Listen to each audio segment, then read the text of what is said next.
Continuamos con nuestro estudio aquí en el Evangelio según San Marcos. A la mera verdad me pregunto cuánto tiempo nos vamos a tardar para completar todo el estudio a través de todo el Evangelio de Marcos. No sé lo que nos espera más adelante en el estudio.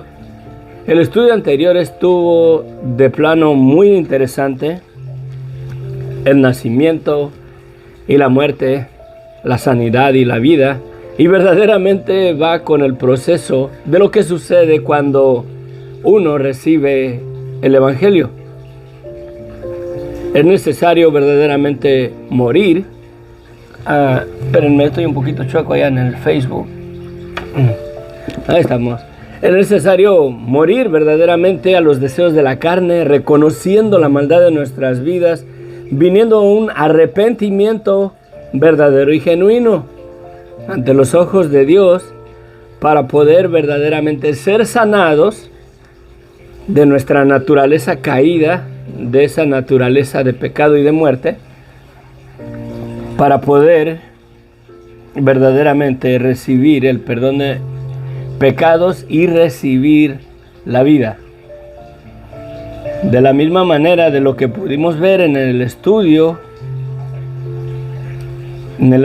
pasado, hace 2 días, el sábado, en el Evangelio según San Marcos,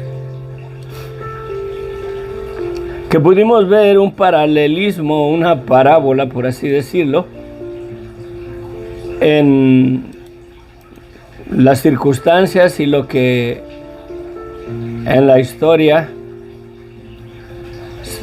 que nos cuenta según San Marcos, pudimos ver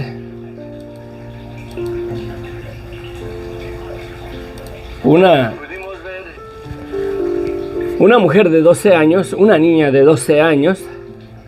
Pudimos analizarlo poniendo de la misma,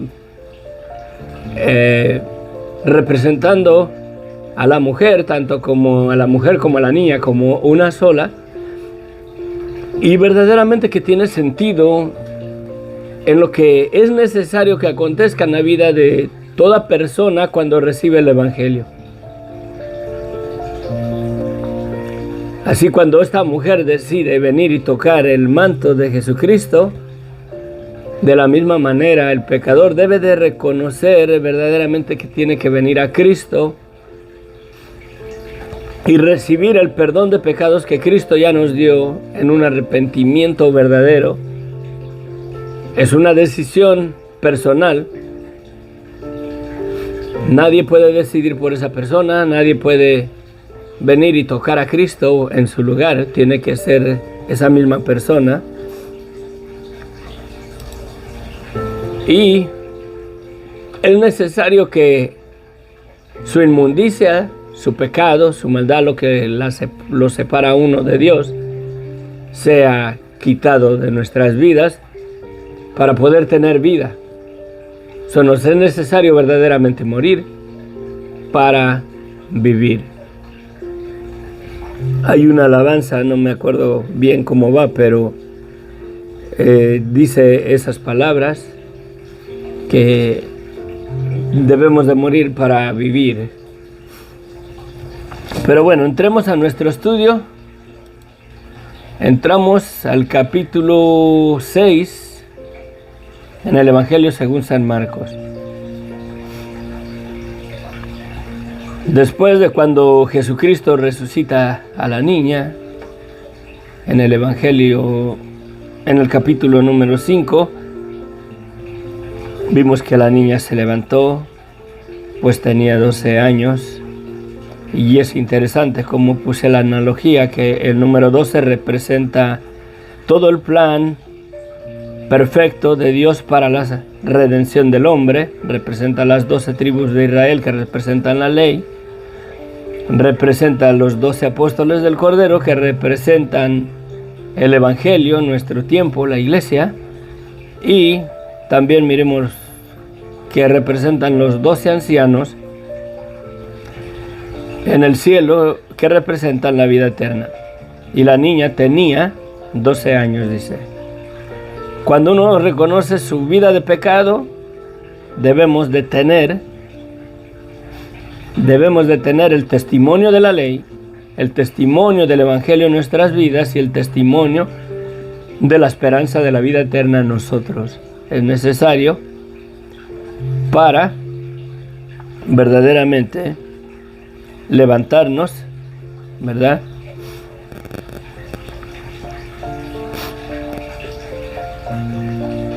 Para levantarnos y andar en esta vida que somos llamados a vivir, una vida verdaderamente que agrade a Dios por la fe en Jesucristo, no porque la podemos o somos capaces de vivirla. Sí, y es necesario que a los nuevos convertidos, así como a la niña aquí que se levantó, es necesario, de acuerdo a la ordenanza de Jesucristo, es necesario que se les dé de comer para que se nutran, se fortalezcan, para que agarren fuerzas, porque han venido a ser nuevas criaturas en Cristo y hay que guiarlos por medio del poder de la palabra de Dios. Capítulo 6. Padre bendito, gracias, Señor, te damos en esta mañana, Señor. Nos ponemos a la disposición tuya, Señor. Que tu Espíritu Santo sea hablándonos, que tu Espíritu Santo sea dándonos esperanza, que tu Espíritu Santo sea dándonos seguridad en la verdad del Evangelio, Padre. Aunque todo mundo lo rechace, aunque todo mundo nos tire a locos, Padre, que nuestra esperanza se mantenga firme en el testimonio de las 12 tribus de Israel, de tu pueblo, que representan la ley. Que nuestro corazón se mantenga firme verdaderamente en el testimonio del Evangelio que nos dejaron tus 12 apóstoles, bendito Dios, para la gloria y honra tuya. Y también que nuestro corazón se mantenga firme en esa esperanza verdadera y fiel de parte tuya de la vida eterna, de lo que tenemos verdaderamente en tu sangre.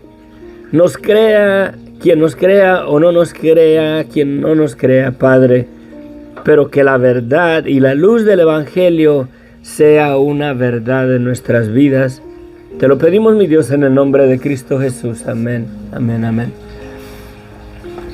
Después de lo que aconteció, después de haber sanado al gadareno, Jesucristo, al endemoniado, se vuelve al otro lado del mar de Galilea, llega ahí a la orilla del mar, hay mucha gente, llega un hombre llamado Jairo y le dice que venga pronto porque su hija está muriendo. Y va Jesucristo a sanar a la hija, y en el camino una mujer con flujo de sangre que estaba inmunda decidió venir y tocar a Cristo para ser sanada, que es de la misma manera que el hombre pecador tiene que venir a Él, debe de decidir verdaderamente que está inmundo en su pecado y que quiere verdaderamente la sanidad de ese estado. Y tiene que ser una decisión. Y pudimos ver que en el camino esta mujer es sanada y la niña muere. Y después el Señor va y resucita a esta persona. Ya por varios capítulos hemos mirado que Jesucristo anda en la región del mar de Galilea. Ha andado todos los alrededores, varias veces ha estado en la sinagoga de Capernaum, en la casa de Pedro, en los montes. Y bueno, aquí vemos que Jesucristo viene a su tierra, a la región de Nazaret. Dice nuestro pasaje en el capítulo 6, salió Jesús de allí, donde estaba en la región del mar de Galilea, donde la mujer del flujo fue sanada al venir y tocar a Cristo, y donde Jesucristo resucitó de los muertos a esta niña de 12 años. Salió Jesús de aquella región y vino a su tierra, y le seguían sus discípulos.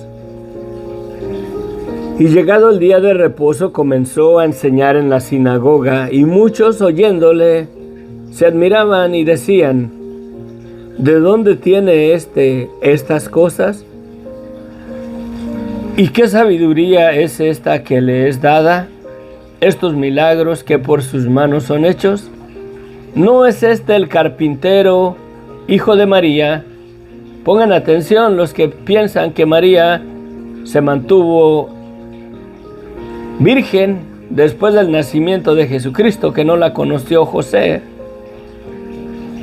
Dice: ¿no es este el carpintero, hijo de María, hermano de Jacobo, de José, de Judas y de Simón?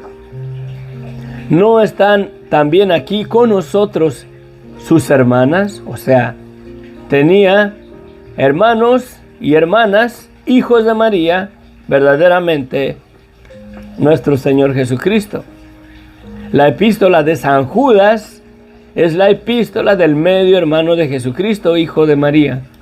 Aunque usted no lo quiera creer así, es lo que la palabra de Dios testifica, no es lo que los hermanos separados testifican o lo que la iglesia cristiana testifica. Digo los hermanos separados porque así nos etiquetan la iglesia católica. La palabra es bien clara.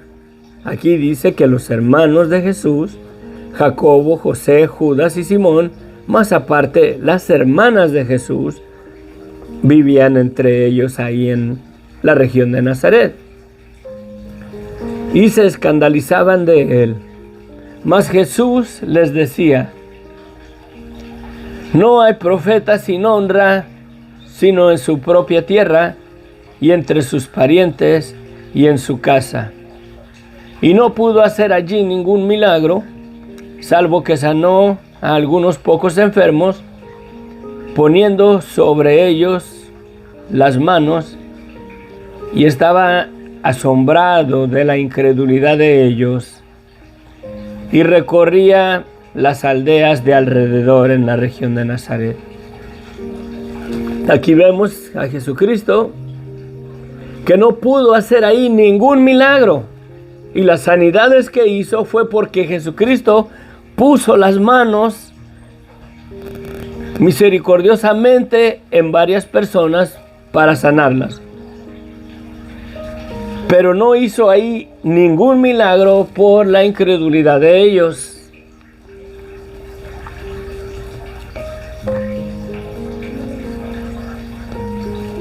Sí. Te arrimes a cualquier santo para recibir un milagro en tu vida, mientras no hayas recibido a Jesucristo como tu Señor y Salvador, mientras aún te mantengas en esa incredulidad, sin creer verdaderamente que la sangre es suficiente para perdonar tus pecados y que tienes que venir a Cristo y pedirle perdón a Dios, arrepentirte para recibir el perdón de tus pecados y arreglar el asunto de tu relación con Dios por medio de la sangre de Cristo, no vas a recibir ningún milagro de parte de Dios. Sí, quizás recibas alguna señal o algún milagro de parte del príncipe de este mundo. Sí, quizás él por un momento aleje a algún, por así decirlo, como dice Pablo, algún aguijón que tenía sobre ti, para que creas que San Caralampio, San Tropiezo te hizo tu milagro y confíes en ese artefacto de cerámica, de yeso, de madera, no lo sé de qué serán, depende de lo que tengas, para que verdaderamente no pongas tu esperanza en Jesucristo. Aquí vemos que Su gente no le recibe, no creen en él, y no pudo hacer ahí ningún milagro, sino que sanó a algunos pocos enfermos. Teniendo misericordia de ellos, Jesucristo puso sus manos sobre ellos y los sanó porque le nació en su corazón, tuvo misericordia de ellos, sí, tuvo compasión de los enfermos que sanó, y él puso sus manos sobre ellos para que sanasen, y ni aún así su gente creía en él. Es notorio que aún ni sus hermanos ni sus hermanas creían en Jesucristo. Porque aquí vemos a sus discípulos siguiéndole a su tierra, a su gente, a su región ahí en Nazaret, donde lo conocían, sabían que era el carpintero, hijo de María, sabían que Jesucristo era hijo de Jacobo, de José, de Judas y de Simón, y también tenía ahí hermanas. Sí. Pero vemos aquí que no pudo hacer ningún milagro por la incredulidad de ellos. Si tú le has estado pidiendo a Dios algún milagro, alguna sanidad, pero no has arreglado la cuestión de tu pecado en tu vida, no esperes verdaderamente recibir el perdón de tus pecados. Sí. Por la incredulidad, porque no has creído en Jesucristo para ser salvo, no puedes recibir tu milagro. Dice la Escritura, por cuanto todos pecamos, todos estamos destituidos de la gloria de Dios. Y nos es necesario reconocer nuestra vida de pecado para que nuestro pecado sea quitado de nuestras vidas. Al arrepentirnos, nuestros pecados nos son perdonados. Y si nos son perdonados, ya no estamos destituidos de la gloria de Dios. La sangre de Cristo nos santifica y nos presenta justos y sin pecados delante de Dios. Pero es la sangre de Cristo, no es que nosotros verdaderamente lo lleguemos a hacer.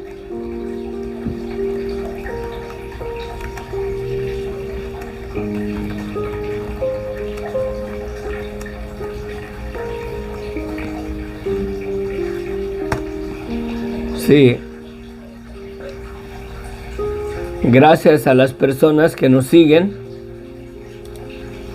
Gracias, infinitas gracias. Quiero mirar algo aquí bien rapidito. La mera verdad, me siento bendecido. Le doy gracias a mi Dios de que el estudio que compartí ayer sobre las edades de las personas en los tiempos de Adán hasta el diluvio tuvo verdaderamente una reacción en las personas. Terminé de compartir el estudio ayer y ya teníamos 97 personas que lo estaban mirando y que lo miraron. Hoy en día tiene 254 vistas. Quizás no todos lo han visto completo porque quedó demasiado largo, la mera verdad, pero muy interesante. Yo lo estuve oyendo y me quedé otra vez muy interesante, la mera verdad. Se me olvidaron unos asuntos que no los noté. Pero desde Cainán, en la gráfica, pueden ir al estudio que tengo de esto y pueden mirar ahí la gráfica, la pueden descargar, úsenla, imprímanla, regálenla. Pero desde Cainán hasta el padre de Noé, todas las fechas según su edad van en la misma línea en el tiempo del diluvio. Es posible que desde Cainán, Mahalalel, Jared, Enoc fue arrebatado Matusalén y Lamec, es posible que ellos murieron en el diluvio. Es bien interesante, pero bueno, vámonos a seguir en nuestro estudio. Llegamos a otra sección aquí en nuestro pasaje, y es la comisión de los 12 discípulos. Sí, la comisión de los 12 discípulos. Después llamó a los 12 y comenzó a enviarlos de dos en dos. Y les dio autoridad sobre los espíritus inmundos y les mandó que no llevasen nada para el camino, sino solamente su bordón o un bastón, una vara, ni alforja, ni pan, ni dinero en el cinto, sino que calzasen sandalias y no vestiesen dos túnicas. Y les dijo: donde quiera que entres en una casa, posen en ella hasta que salgáis de aquel lugar. Y si en algún lugar no los reciben ni os oyeren, salid de allí y sacudir el polvo que está debajo de vuestros pies para testimonio a ellos. De cierto les digo que en el día del juicio será más tolerable el castigo para Sodoma y Gomorra que para aquella ciudad. Y saliendo, los discípulos predicaban que los hombres se arrepintiesen. Si ven, esa es la esencia del Evangelio, hacer el llamado al arrepentimiento. El llamado de todo discípulo de Jesucristo es hacer el llamado a que la gente se arrepienta para que reciba el perdón de pecados que está disponible, porque Jesucristo ya murió en la cruz del Calvario y ha dado perdón de pecados para todo aquel que se arrepiente. Jesucristo en ningún momento los envía para llamar a la gente a que vengan a la iglesia, a que vengan a una religión, a que vengan a una denominación. Jesucristo los envía para que prediquen a los hombres que vengan a un verdadero arrepentimiento, para que vengan a Cristo. Dice, y echaban fuera muchos demonios y ungían con aceite a muchos enfermos y los sanaban.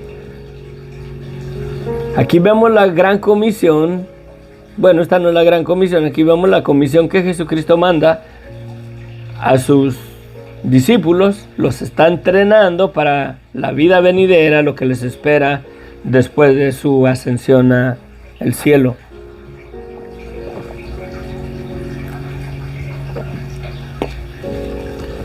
Dice que si en alguna aldea, en una ciudad, en alguna casa no los reciben, pero llega a la puerta ahí, el reino de los cielos se ha acercado y no les hacen caso, no los reciben, dice Jesucristo que será más tolerable el castigo para Sodoma y Gomorra que para aquella ciudad. ¿Por qué? Porque creo que si alguien hubiera ido a predicar en Sodoma y Gomorra, decirles que se arrepintieran, que el Cordero de Dios que quita el pecado del mundo había venido a este mundo, que Dios había extendido la misericordia y podía recibir el perdón de pecados si se arrepintieran de su maldad, pero no tuvieron ellos esa oportunidad. Simplemente llegó el juicio, llegó el castigo, llegó la exterminación en Sodoma y Gomorra por el pecado en ellas era sobremanera grande. Ahora bien, si ha llegado la noticia a tu vida, si alguna vez has mirado a un hombre clavado en un madero en forma de una cruz. Si alguna vez te ha llegado el testimonio que hay una iglesia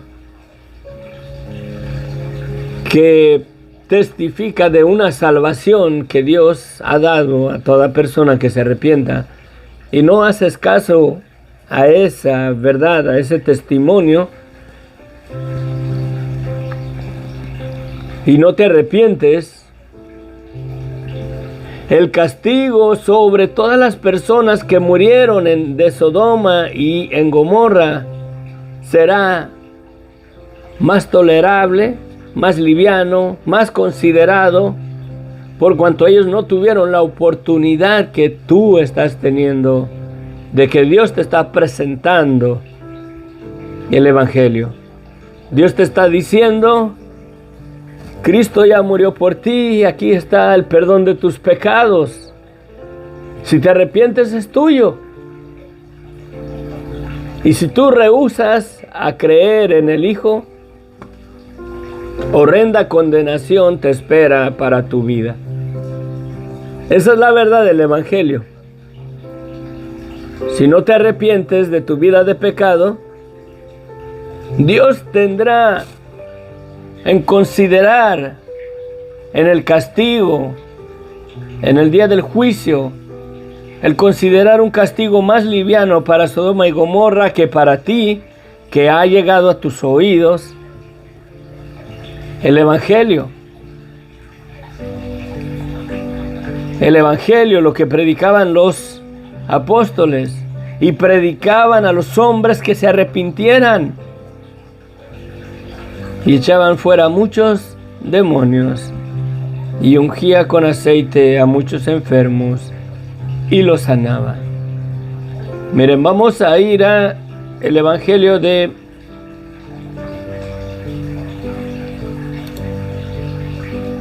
Mateo.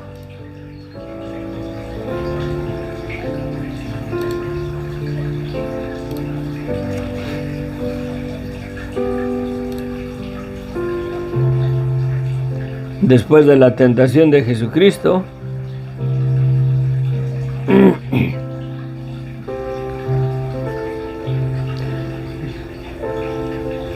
cuando Jesucristo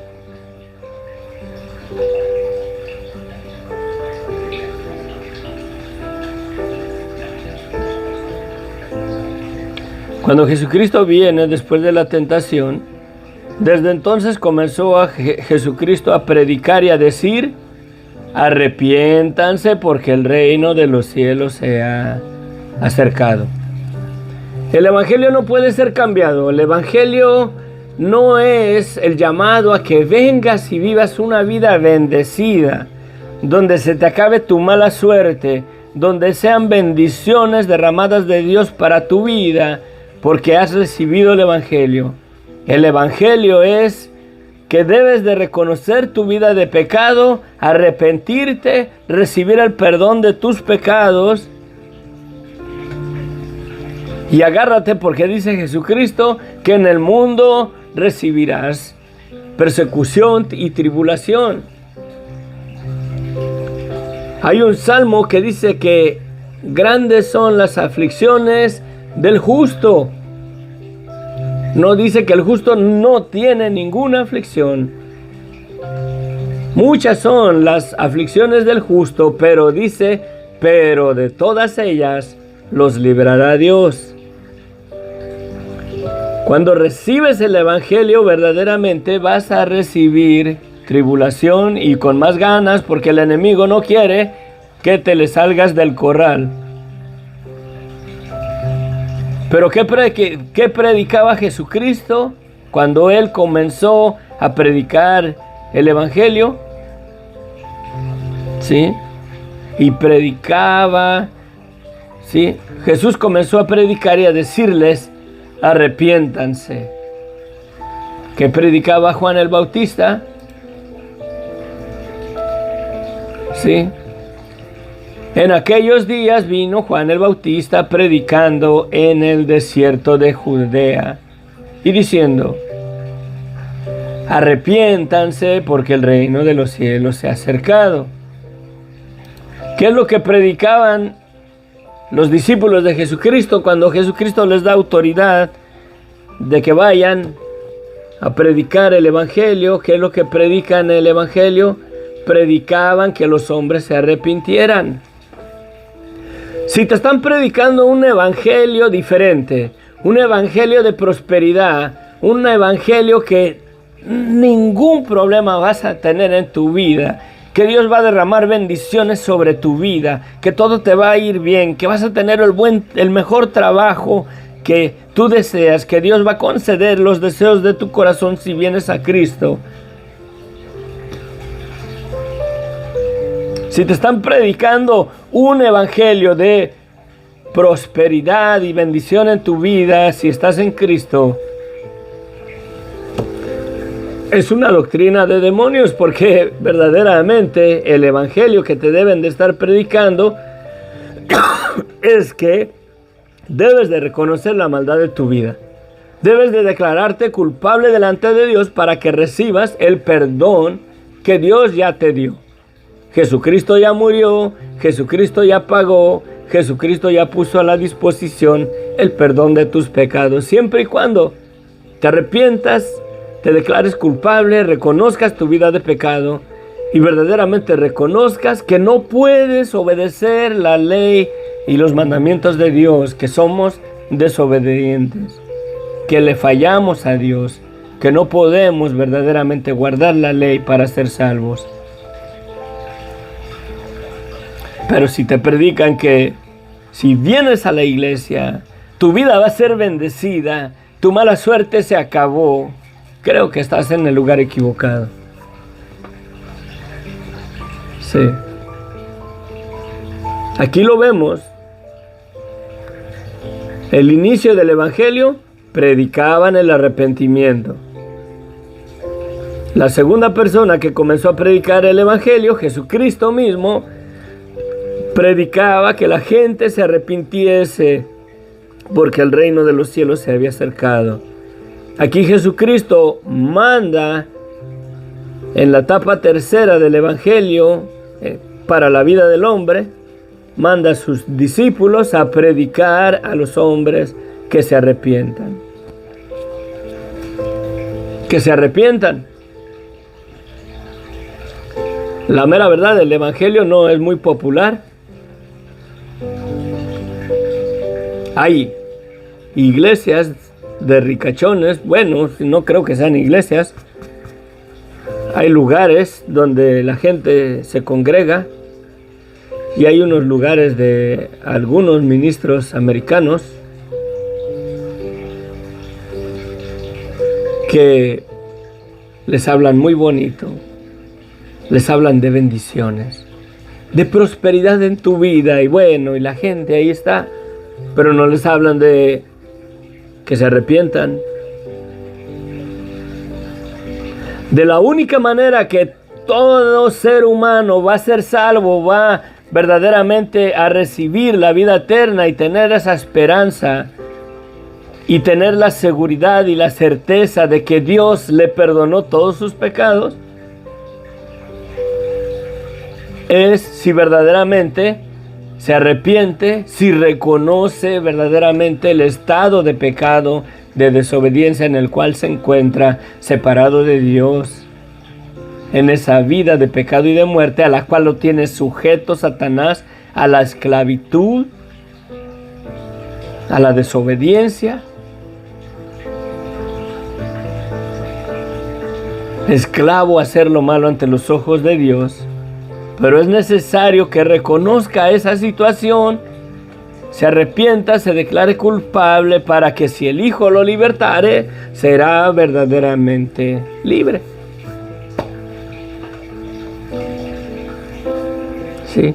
La tarea de todo creyente, de toda persona que ha recibido verdaderamente a Jesucristo como su Señor y Salvador, la tarea de toda persona que se ha arrepentido y ha recibido el perdón de pecados que Dios nos ha dado por medio de la sangre de Cristo, es de predicarle a la gente que se arrepienta y reciba el perdón de pecados que Dios ya nos dio. Sí. Voy a dejar, nos vamos a quedar hasta aquí. Miren, después llamó a los 12 y comenzó a enviarlos de 2 en 2 y les dio autoridad sobre los espíritus inmundos. Y los mandó que no llevasen nada para el camino, sino solamente un bordón. Un bordón es como una vara, un bastón, como la de los, la que vemos en los pastores. ¿Por qué? Porque había fieras en el camino, hermanos. No eran caminos muy seguros en muchas ocasiones. Había serpientes, había animales fieros, qué sé yo. Pero los manda, sino solamente su bordón, que no llevaran alforja, ni pan, ni dinero en el cinto, sino que calzaren sandalias, y no vistiesen 2 túnicas. Y les dijo: donde quiera que entréis en una casa, posar en ella hasta que salgáis de aquel lugar, y si en algún lugar no los recibieren ni oyeren, salgan de ahí y sacudan el polvo que está debajo de vuestros pies para testimonio a ellos. De cierto les digo que en aquel día del juicio será más tolerable el castigo para Sodoma y Gomorra que para aquella ciudad. Y saliendo los discípulos de ahí se fueron a donde los mandó Jesucristo, predicaban que los hombres se arrepintiesen y echaban fuera muchos demonios y ungían con aceite a los enfermos y sanaban. Me recuerdo en este momento que, mi esposa estaba conmigo el sábado. El sábado fuimos a trabajar, mi esposa y yo, y pasamos a agarrar algo de almorzar a un restaurancito que está cerca de donde trabajo yo. Pasamos a almorzar ahí y puse uno de mis videos, los estaba oyendo, no sé, creo que a lo mejor era el que compartí ese día, y lo estaba oyendo. Y cuando llegamos ahí al restaurante, puse mi teléfono, estábamos oyendo el estudio, y llegué a la parte donde comencé a hablar del adulterio, de que la mujer representa la carne del varón, y comencé a hablar del adulterio y eso, y estaba oyéndolo y había una señora en la mesa de enseguida. Cuando estaba hablando del adulterio y eso en el estudio, esta mujer, la mera verdad, se levantó y se fue allá hasta otra mesa, hasta el otro lado, porque le incomodó lo que escuchaba, porque le estaba trayendo convicción a su vida. Y en lugar de escuchar, y dejar que la palabra la ministrara, la rechazó y se levantó y se fue. En cuanto estaba hablando yo de lo del adulterio y eso, esta señora, la palabra la convictó, se levantó y se fue. Así es la situación aquí, le dice Jesucristo. Donde quiera que lo reciban, quédense ahí y prediquen el evangelio. Pero donde quiera que no lo reciban, sacúdanse hasta el polvo de sus pies, hasta el polvo de ese lugar, porque será verdaderamente más mayor el juicio y el castigo para esa ciudad que para Sodoma y Gomorra, por cuanto la luz verdaderamente llegó a sus vidas y no la recibieron. Sí, me acuerdo de esa situación y fue interesante. Yo me quedé wow. Digo, me puse a pensar, dije, el Señor todavía, a la voz de su palabra, todavía trabaja, todavía obra, ¿no? Pero fue una persona que verdaderamente cerró su corazón a la convicción que le estaba trayendo el mensaje. Padre bendito, gracias Señor, te damos por esta mañana. En tus manos nos ponemos, Padre Santo, guárdanos, ayúdanos. Te pido, bendito Dios, que toda persona que mire el estudio, Señor, que analice su vida, que analice su corazón, que analice su fe. ¿Verdaderamente ha venido a un arrepentimiento verdadero en su vida y ha venido a Cristo? ¿O solamente ha abrazado una religión que le promete bendiciones y prosperidad y que Dios multiplicará sus bendiciones si diezma, se ofrenda a ese lugar religioso, a esa organización religiosa, Padre? Que analice cada persona, bendito Dios, si verdaderamente está en Cristo, si verdaderamente ha reconocido su vida de pecado, si verdaderamente está a la luz del Evangelio, o solamente está a la luz de algún movimiento religioso denominacional, Padre.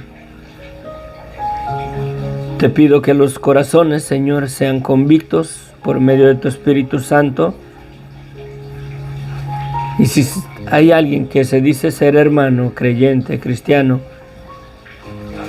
pero no se ha arrepentido de su vida de pecado y solamente está en una supuesta iglesia, en un supuesto movimiento religioso,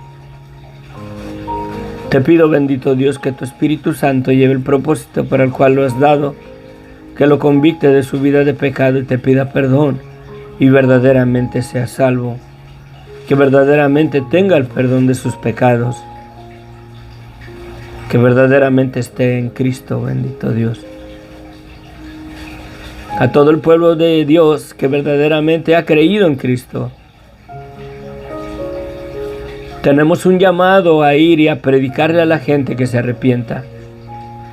No a predicarle a la gente que vengan a la iglesia. No a predicarle a la gente que vengan a nuestra denominación. Que ahí sí podrán ser salvos. Que vengan a Cristo. Que vengan a reconocer su vida de pecado y de muerte en la cual se encuentran bajo una horrenda condenación que ya ha sido declarada para sus vidas. Jesucristo nos está enviando y mandando a predicar el Evangelio a todos los que nos hemos arrepentido y puesto nuestra fe en Él. Que tu Espíritu Santo nos convicte, Señor, y nos ayude a decirle a la gente que hay un perdón disponible para sus vidas, que si se arrepienten ese perdón es de ellos y pueden venir a ser verdaderos discípulos de Jesucristo y pueden venir a estar en Cristo y no en una iglesia o en una denominación, a lo que vemos hoy en día en nuestras vidas, en nuestros tiempos. Te lo pido, mi Dios, en el nombre de Cristo Jesús. Amén, amén. Nos vemos. Que Dios les bendiga ricamente. Que la gracia de nuestro Señor Jesucristo se perfeccione en nuestras vidas. Reflexiona en tu vida si testificas que eres cristiano. Verdaderamente te has arrepentido. Verdaderamente tienes la convicción de esa vida y de esas cosas que hay en tu vida que no le agradan a Dios. Y tienes un corazón constricto y humillado delante de Dios, sabiendo que sin la sangre de Cristo no eres digno de pronunciar el nombre de Dios o clamar Abba Padre o decirle Dios mío, ayúdame. Sin la sangre de Cristo nadie es digno de pedir y clamar por el favor de Dios en nuestras vidas. Amén. Bendiciones.